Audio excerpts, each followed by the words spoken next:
नमस्कार. आपण ऐकतोय साखी कहे कबीर, कबीरांचे दोहे आणि त्याचं स्वैर मराठी रूपांतर. हे मराठी रूपांतर केलेलं आहे सौ मनीषाताई अभ्यंकर यांनी. आजचा आपला भाग चाललाय 265वा, प्रकरण चाललंय 46वा, कालकव अंग. दोहे आज आपण घेणार आहोत 19 ते 21. प्रथम आपण 19वा दोहा ऐकूयात. कबीर कहाँ गरबियो काल गहे करके, ना जाने कहाँ मारी सी कै घर के परदे. कबीर कहाँ गरबियो काल गहे करके, ना जाने कहाँ मारी सी कै घर के परदे. गरबियो म्हणजे गर्व. दोह्याचा अर्थ ऐकूयात. कबीर म्हणतात की वैभवाचा गर्व कशाला हवाय? काळ तुमचे केस पकडून कुठे मारेल ते काही सांगता येणार नाहीये. त्याच्यासाठी घर काय किंवा परदेश काय, सर्व ठिकाणी तो आपलं काम करण्यास समर्थच आहे. जन्मासंगे मृत्यू हा मागे लागलेलाच आहे. तो केव्हाही कुठेही कसाही गाठेल. मग मनुष्य जेवत आहे की झोपला आहे याची तो पर्वा करत नाही. मनुष्याचे केस त्याच्या हातात आहेत. कधी ओढून फास घालेल हे काही सांगता येत नाही.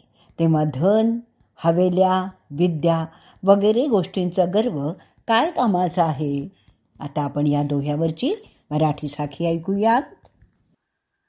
गर्व कशाला करिसी मानवा, यमहाती तव केस. नाही माहित कोठे मारे घरी वापर दे.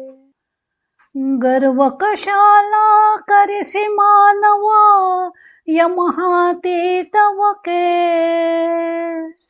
नाही माहित कोठे मारे घरी वापर दे.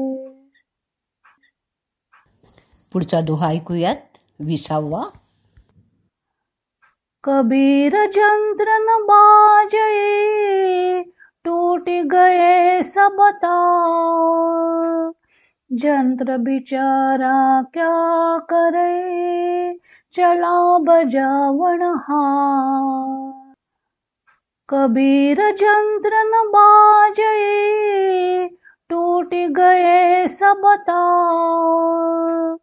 जंत्र बिचारा क्या करे चला बजावन हार. अर्थ ऐकूयात दोह्याचा. कबीर म्हणतात की आता हे वाद्य वाजत नाही. याच्या सर्व तारा तुटून गेल्या आहेत. आता हे वाद्य काय करील? हे वाजवणाराच निघून गेलाय. कबीराने इथे शरीरावर तंतुवाद्याचं आणि आत्म्यावर वादकाचं रूपक केलेलं आहे. तंतुवाद्य जसं तारांनी बनवलेलं असतं तसं हे शरीररूपी वाद्य पंचतत्वांच्या तारांनी बनवलेलं आहे. आणि आत्मा हे वाद्य वाजवत असतो. आत्मा आहे तोपर्यंत हे शरीर हालचाल करत असतं. परंतु जर ती पंचतत्व पंचत्वात विलीन झाली आणि हे वाद्य वाजवणारा आत्मा निघून गेला तर हे शरीररूपी वाद्य कसं काय वाजेल? आता आपण या दोह्यावरची मराठी साखी ऐकूयात. शरीर वीणा कशी वाजे रे तुटल्या साऱ्या तारा. शरीर बिचारे काय करील रे गेला वाजवणारा. पुढचा दोहा ऐकूयात 21वा. धवणी धवंती रहे गए बूझ गए अंगार. अहरणी रहा ठमूकड़ा जब उठ चले लुहार. धवणी धवंती रहे गए बूझ गए अंगार. अहरणी रहा ठमूकड़ा जब उठ चले लुहार. कठीण शब्दांचे अर्थ ऐकूयात. धवणी, धवणी म्हणजे भाता. धवंती, धवंती म्हणजे भाता चालवणारा. अहरणी, अहरणी म्हणजे ऐरण. ठमुकडा म्हणजे हातोडा किंवा घड. दोह्याचा अर्थ ऐकूयात. ह्या भौतिक शरीरातून आत्मारूपी लोहार निघून गेला की मग शरीराची कांती निस्तेज होते. शरीर रूपी भट्टीचा भाता पडून राहिला, सर्व निखारे विझून गेले, घण वगैरे हत्यारं पडून राहिली. आता कबीरांनी इथे आत्म्यावर लोहाराचं रूप केलेलं आहे. लोहार निघून गेला की ऐरण, भट्टी, भाता, घण वगैरे सर्व जागच्या जागी राहतात, निखारे विझून जातात. तसंच या शरीरातून आत्मा निघून गेला की शरीर जागच्या जागीच राहतं, त्याचं काही प्रयोजनच राहत नाही. तेव्हा शरीरात प्राण असेपर्यंतच मनुष्य आपलं कल्याण करून घेऊ शकतो. आता आपण ह्या दोह्यावरची मराठी साखी ऐकणार आहोत आणि या साखीबरोबरच आजचा भाग आपण इथे संपवणार आहोत.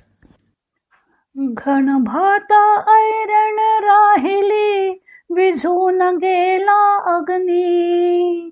प्राणरूपी लोहार जाता, शरीर जाळे अग्नी.